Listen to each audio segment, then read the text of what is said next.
तुमने पहले वाले वीडियो में जाना कि सेडक्शन क्या होती है और 3 डेंजरस सेड्यूसर्स के बारे में भी सुना, लेकिन अब जो मैं बताने जा रहा हूँ वो तुम्हें और भी ज्यादा शॉक करेगा। क्या तुम तैयार हो उन लोगों के राज जानने के लिए जो बिना किसी एफर्ट के ही सब कुछ हासिल कर लेते हैं? आज बात करेंगे अगली 3 पावरफुल सेड्यूसर्स की। Fourth, the charismatic, the king of magnetism. सोचो, एक बंदा जो सिर्फ पसंद नहीं किया जाता बल्कि वर्शिप किया जाता है, जो सिर्फ इंस्पायर नहीं करता बल्कि एक ऐसी आग जला देता है जो लोगों के अंदर जाके उन्हें बदलने पर मजबूर कर देती है। उसके हर शब्द में पावर होती है, हर एक्शन में एक मैग्नेटिज्म और हर एक्सप्रेशन में एक हिप्नोटिक इफेक्ट। तुम चाहे जितनी कोशिश कर लो, उसे इग्नोर करना इम्पॉसिबल है। यह होता है द कैरिज्मेटिक का जादू। कोई सोच भी नहीं सकता था कि एक न्यूज़पेपर बेचने वाला लड़का एक दिन इंडिया का प्रेसिडेंट बनेगा, लेकिन कलाम सर सिर्फ एक साइंटिस्ट नहीं थे, वो एक फिनोमिना थे। उनकी आवाज, उनका तरीका, उनका पैशन ऐसे था जो सिर्फ इंस्पायर नहीं करता था बल्कि दिल और दिमाग दोनों जीत लेता था। जब वो स्टूडेंट से बात करते थे तो ऐसा लगता था कि जैसे एक लाइट जल रही हो। उनका करिश्मा उनके लुक्स या स्टाइल में नहीं बल्कि उनके शब्दों और उनकी प्रेजेंस में था। शाहरुख खान का चार्म रोमांटिक मूवीज तक लिमिटेड नहीं है। चक दे इंडिया में उसका कैरेक्टर कबीर खान एक परफेक्ट एग्जांपल है एक कैरिज्मेटिक लीडर का। उसका इंटेंस गेज, उसकी पावरफुल स्पीच और उसका अनशेकेबल कॉन्फिडेंस, ये सब कुछ एक हिप्नोटिक चार्म क्रिएट करता है जो सिर्फ एंटरटेन नहीं करता बल्कि मोटिवेट भी करता है।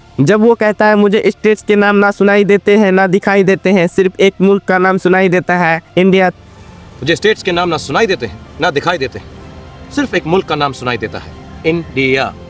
तब हर किसी के अंदर एक जज्बा जाग उठता है। कैरिज्मेटिक लोग सिर्फ इंस्पायर नहीं करते, वो लोगों के अंदर एक ऐसी ब्लाइंड लॉयल्टी पैदा कर देते हैं जो कभी कभी खतरनाक हो सकती है। उनका कॉन्फिडेंस, उनकी एनर्जी और उनका हिप्नोटिक चार्म एक ऐसी फोर्स होती है जो लोगों को अपनी सोच से भी परे ले जा सकती है। इसका सबसे परफेक्ट एग्जांपल है हिटलर, एक ऐसा लीडर जिसका करिश्मा इतना पावरफुल था कि लोग बिना सोचे समझे उसके हर शब्द को सच मान लेते थे। उसका बोलने का तरीका, उसकी प्रेजेंस, उसका पैशन सब मिलकर एक ऐसी साइकोलॉजिकल ग्रिप बनाता था जो मासेस को कंट्रोल करने के काम आती थी। करिश्मा एक ऐसी शक्ति है, अगर सही डायरेक्शन में यूज किया तो एक एम्पायर खड़ा हो सकता है और गलत डायरेक्शन में गया तो पूरी दुनिया जल सकती है। सोचो, एक इवेंट में एक बंदा इंटर करता है, ना वो सबसे ज्यादा लाउड है ना वो सबको इम्प्रेस करने की कोशिश कर रहा है, लेकिन फिर भी सबकी नजर उसी पे है। उसकी आवाज में एक कमांड होती है, उसके शब्द एक मैजिक की तरह वर्क करते हैं और जब वो बोलता है तो सब चुप होकर सिर्फ सुनना चाहते हैं। सोचो, एक ऑडिटोरियम है, हजारों लोग बैठे हैं, सब अपनी जगह शांत बैठे हैं, फिर एक आदमी स्टेज पे आता है, ना कोई फ्लैशी कपड़े ना कोई ओवर द टॉप स्टाइल, बस उसकी आवाज में एक कन्विक्शन है, एक एनर्जी है जो लोगों को खींच रही है। जैसे ही वो बोलता है रूम का माहौल बदलने लगता है,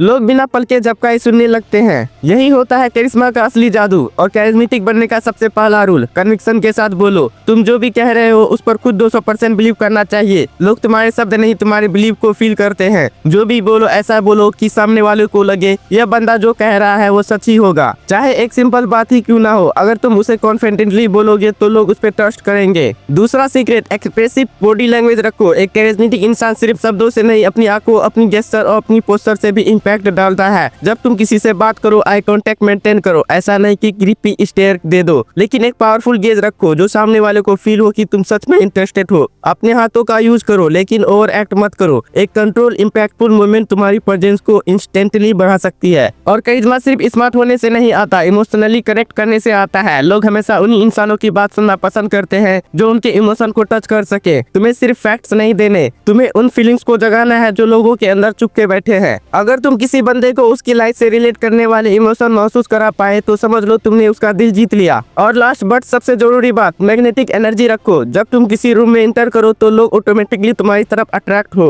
तुम्हारी एनर्जी कंटेगियस होनी चाहिए, चाहे वो काम और कंपोस्ट हो, चाहे पैशनेट और इंटेंस हो। लोग सिर्फ बातें नहीं सुनते, वो एनर्जी फील करते हैं। तुम्हारी प्रेजेंस इतनी स्ट्रॉन्ग होनी चाहिए कि लोग बिना किसी रीजन के तुम्हारी तरफ खींचने लगे। करिश्मा एक वाइब है, एक फील है जो तुम्हें अलग बनाता है। ये एक आर्ट है जो अगर सही से सीख लिया तो दुनिया तुम्हें इग्नोर नहीं कर पाएगी। ध्यान दो बॉस, करिश्मेटिक लोग सिर्फ एक मोमेंट के लिए अटैक नहीं करते, वो लोगों के दिमाग में एक ऐसी जगह बना लेते हैं जो उन्हें हमेशा याद रहती है, चाहे वो एक लीडर हो, एक एक्टर हो या एक बिजनेसमैन। अगर तुम कैरिज्मेटिक बनना सीख गए तो तुम्हारी प्रेजेंस ही तुम्हारी सबसे बड़ा वेपन बन जाएगी। Fifth, the ideal lover, the ruler of dreams. सोचो एक बंदा जो सिर्फ मोहब्बत नहीं करता बल्कि तुम्हारे सपनों का हीरो बन जाता है, जो सिर्फ अच्छा नहीं दिखता बल्कि तुम्हारे इमोशन को ऐसे समझता है जैसे तुमसे बेहतर कोई और हो ही नहीं सकता, जो हर मोमेंट को एक कहानी की तरह जीता है जिसमें हर छोटी छोटी बात रोमांटिक लगती है। यह बंदा सिर्फ अट्रैक्ट नहीं करता बल्कि लोगों को एक ऐसी दुनिया दिखाता है जो उनकी रियलिटी से कहीं ज्यादा खूबसूरत होती है। यह होता है द आइडियल लवर का जादू। अगर बात आइडियल लवर की हो और शाहरुख खान का नाम ना आए तो बात अधूरी है, चाहे राज हो, राहुल हो या देवदास। Myself Rahul. राहुल, मेरा नाम राहुल है। शाहरुख खान का हर कैरेक्टर एक ऐसी मोहब्बत दिखाता है जो सिर्फ प्यार नहीं एक इमोशन बन जाता है। उसके डायलॉग्स, उसकी बॉडी लैंग्वेज, उसका इंटेंसिटी सब कुछ एक हैप्नोटिक रोमांस क्रिएट करता है। एक लड़का और लड़की कभी दोस्त नहीं हो सकते। यह हर लड़की चाहती है कि कोई उससे इतना प्यार करे कि दुनिया भूल जाए। ये लाइन सिर्फ डायलॉग नहीं बल्कि एक ड्रीम है जो हर किसी को जीना है। नेपोलियन सिर्फ एक एम्पेरर नहीं था, वो एक ऐसा शख्स था जो प्यार में एक दीवाने की तरह जीता था। जोसेफिन के लिए उसका ऑब्सेशन सिर्फ एक अट्रैक्शन नहीं था बल्कि एक डिवोशन थी। जब वो उसके बिना होता तो उसके लव लेटर्स एक बर्निंग पैशन का एग्जाम्पल होते। Since I left you I have been constantly depressed, my happiness is to be near you. ये शब्द सिर्फ लिखने के लिए नहीं बल्कि फील करने के लिए होते हैं। रणवीर सिंह सिर्फ एक एक्टर नहीं बल्कि एक वॉकिंग एग्जाम्पल है एक आइडियल लवर का। दीपिका पादुकोण के साथ उसका प्यार किसी स्क्रिप्ट का हिस्सा नहीं बल्कि एक ऐसी रियलिटी है जो हर किसी को जीने का मन करता है। जब वो उसकी तारीफ करता है तो लगता है कि दुनिया में सिर्फ एक लड़की है जो इम्पोर्टेंट है और वो है दीपिका। उसका पैशन, उसका इंटेंसिटी और उसकी एनर्जी एक ऐसा ऑरा क्रिएट करती है जो लोग सिर्फ इमेजिन कर सकते हैं। आइडियल लवर सिर्फ मोहब्बत नहीं देता, वो एक ऐसी फैंटेसी क्रिएट करता है जो सच्चाई से कहीं ज्यादा एडिक्टिव होती है। वो तुम्हें वो दिखाता है जो तुम देखना चाहते हो और वो सुनाता है जो तुम सुनना चाहते हो। एक सपना, एक इल्यूजन जो तुम्हें हकीकत से दूर ले जाता है। इसका सबसे परफेक्ट एग्जाम्पल है कैसोनोवा, एक ऐसा आदमी जो हर औरत को यह महसूस कराता था कि वो उसके जीवन का इकलौता प्यार है, लेकिन असल में उसका प्यार सिर्फ एक खेल था, एक ऐसी छलावा जो उसने परफेक्शन तक मास्टरी कर ली थी। उसका चार्म इतना गहरा था कि लोग उसके जाने के बाद भी उसकी यादों में जीते रहे। आइडियल लवर एक आर्टिस्ट होता है, वो मोहब्बत का नशा देता है, लेकिन अगर तुम उसके जाल में पड़ गए तो सच और झूठ का फर्क भूल जाओगे। सोचो तुम्हारे कॉलेज या ऑफिस का वो बंदा जो हमेशा थॉटफुल होता है, जो सिर्फ तारीफ नहीं करता बल्कि तुम्हें महसूस कराता है कि तुम दुनिया के सबसे स्पेशल इंसान हो, जो हर छोटी छोटी चीज याद रखता है। तुम्हारा फेवरेट सॉन्ग, तुम्हारी पसंद की चाय या तुम्हारी लाइफ के गोल्स। जब तुम उदास होते हो तो सिर्फ उसका प्रेजेंस ही तुम्हें बेटर फील कराता है, और जब वो तुम्हें देखता है तो ऐसा लगता है जैसे सिर्फ तुम ही इस दुनिया में मौजूद हो। सोचो एक रात ठंडी हवा चल रही है और तुम अपने पार्टनर के साथ एक झील के पास बैठे हो। कोई फ्लैशी चीज नहीं, कोई ओवर द टॉप गेस्चर नहीं, बस एक ऐसी वाइब जो दोनों को महसूस हो रही है। तुम दोनों बातें कर रहे हो पर बात सिर्फ शब्दों की नहीं, एक डीप कनेक्शन फील हो रहा है। यही तो आइडियल लवर होने का सबसे बड़ा राज है, सिर्फ शब्दों से नहीं इमोशन से कनेक्ट करो। लोग हमेशा एक ऐसे इंसान की तरफ अट्रैक्ट होते हैं जो उनके इमोशन को समझे, उनके बिना कहे उनके फीलिंग्स को महसूस कर सके। बस आई लव यू बोलना काफी नहीं होता, तुम्हारी प्रेजेंस ही ऐसी होनी चाहिए कि सामने वाले को लगे कि हाँ यह बंदा सच में मुझे समझता है। फिर आता है अटेंटिवनेस का मैजिक। छोटी छोटी चीजें नोटिस करो जो बाकी लोग इग्नोर कर देते हैं। उसके फेवरेट गाने कौन सा है, उसे बारिश में चलना पसंद है या धूप में चाय पीना, उसके हाथ का टैटू का क्या मीनिंग है। जब तुम उसके अननोटिस्ड मोमेंट को भी याद रखोगे तब वो महसूस करेगा कि तुम बस उसके साथ नहीं हो, तुम उसे डीपली फील भी करते हो। और एक आइडियल लवर रोमांटिक इमेजिनेशन से भरा होता है। एक नॉर्मल मोमेंट को भी मैजिकल बनाना एक आर्ट है। कॉफी डेट में सिर्फ कॉफी मत पियो, उसे एक नए फ्लेवर ट्राई करने का आइडिया दो। एक सिंपल रात की वॉक नहीं बल्कि किसी जगह रुककर चांद देखने का प्लान बनाओ। बिना किसी रीजन के तुम्हारी प्रेजेंस एक एडवेंचर लगनी चाहिए जो हर नॉर्मल मोमेंट को एक्स्ट्रा ऑर्डिनरी बना दे। लेकिन जो चीज तुम्हें अलग बनाएगी वो है तुम्हारा पैशन और डिवोशन। आजकल लोग हाफ हार्टेड अट्रैक्शन के पीछे भागते हैं, एक दिन इंटरेस्ट दूसरे दिन इग्नोर। पर एक आइडियल लवर वो होता है जो पूरी शिद्दत से चाहता है, बिना किसी कैलकुलेशन के, जो सिर्फ पसंद नहीं करता बल्कि ऑब्सेस्ड होता है। एक आइडियल लवर एक वाइब होता है, एक ऐसी एनर्जी जो एडिक्टिव बन जाए, जो जब किसी की लाइफ में आए तो बस एक कनेक्शन नहीं एक दुनिया क्रिएट हो जाए। ध्यान दो बॉस, आइडियल लवर सिर्फ एक पर्सन नहीं होता, वो एक एक्सपीरियंस होता है जो लोग अपनी जिंदगी में बार बार जीना चाहते हैं। अगर तुमने यह आर्ट सीख ली तो तुम सिर्फ किसी का प्यार नहीं बल्कि किसी की अधूरी कहानी का सबसे खूबसूरत हिस्सा बन जाओगे। Sixth, the dandy, a man in A league of his own. सोचो एक ऐसा बंदा जो सिर्फ कपड़ों से नहीं बल्कि अपनी प्योर वाइब से एक अलग ही दुनिया का इंसान लगता है, जो किसी एक लेवल में फिट नहीं होता, जो कन्वेंशनल मैस्कुलिटी या फेमिनिटी के रूल्स तोड़ता है, जो अपनी इंडिविजुअलिटी से एक ऐसी प्रेजेंस बनाता है जो लोगों को हिप्नोटाइज कर देती है। द डेंडी सिर्फ एक स्टाइलिश बंदा नहीं बल्कि एक एटीट्यूड है, एक आर्ट है अपनी यूनिकनेस को प्राउडली कैरी करने का। अगर तुम्हें लगता है कि डेंडी सिर्फ पुराने जमाने की चीज है तो रणवीर सिंह को देखो, जो कपड़े दूसरे सोच भी नहीं सकते वो उन्हें कॉन्फिडेंटली कैरी करता है। उसकी अनप्रेडिक्टेबिलिटी, उसका स्वैग और उसकी फियरलेस एनर्जी उसे एक परफेक्ट मॉडर्न डेंडी बनाती है। चाहे वो ट्रेडिशनल शेरवानी हो या क्विर की नियॉन सूट्स, वो हर आउटफिट में अपनी पर्सनालिटी का एक अलग एंगल दिखाता है और उसका कॉन्फिडेंस ऐसा है कि लोग चाहे हंसे या क्रिटिसाइज करे लेकिन इग्नोर नहीं कर सकते। ऑस्कर वाइल्ड सिर्फ एक राइटर नहीं था बल्कि एक चलती फिरती स्टेटमेंट था। उसका शार्प विट, उसकी एलिजेंट ड्रेसिंग और उसका फ्लेम्बोयंट लाइफ स्टाइल उसे एक कल्चरल आइकन बना देता है। उसकी लाइंस इतनी पावरफुल होती थी कि वो सिर्फ शब्द नहीं एक फिलोसफी बन जाती थी।